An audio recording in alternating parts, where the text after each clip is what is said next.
சார்பில் நடைபெற்ற வேல் யாத்திரையால் சென்னையில் போக்குவரத்து கடும் பாதிப்பு ஏற்பட்டது. திருத்தணி முதல் திருச்செந்தூர் வரை நவம்பர் 8ஆம் தேதி முதல் டிசம்பர் 6ஆம் தேதி வரை பாஜக சார்பில் வேல் யாத்திரை நடைபெறும் என்று அறிவிக்கப்பட்டு இருந்தது. இன்னும் 4 மாதங்கள் தான் நமக்கு இருக்கிறது. சட்டமன்ற தேர்தலுக்கு இன்றும் 4 மாதங்கள் தான் இருக்கிறது.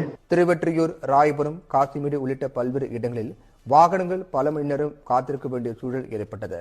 இந்த நிலையில் வாகன நெரிசலில் நோயாளி ஏற்றிச் சென்ற ஆம்புலன்ஸும் சிக்கியது.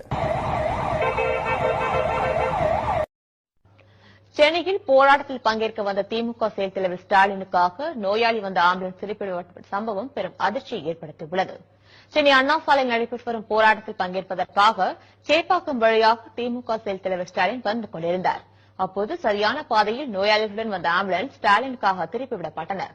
எதிர்க்கட்சிகளின் போராட்டத்தால் ஏற்கனவே ஸ்தம்பித்துள்ள இந்த வேளையில் ஆம்புலன்ஸ் திருப்பி அனுப்பப்பட்ட சம்பவம் அங்கிருந்தவர்களை அதிருப்தி அடைய செய்தது.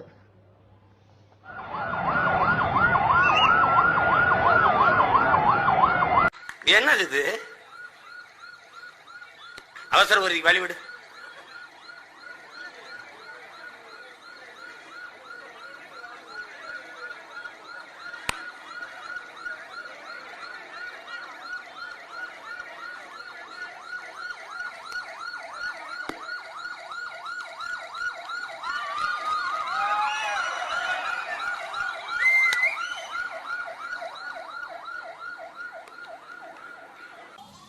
எப்படிப்பட்ட அரசியல் நம்ம ஆட்சி செய்யறோம்?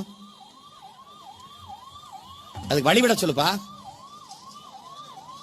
அந்த வண்டியை எடுத்து வழிவிடுங்கப்பா.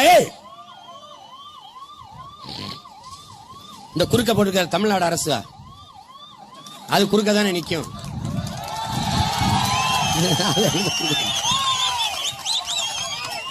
தமிழ்நாடு அரசுக்கு எதிராக தமிழ்நாடு அரசே நிக்குது பாரு.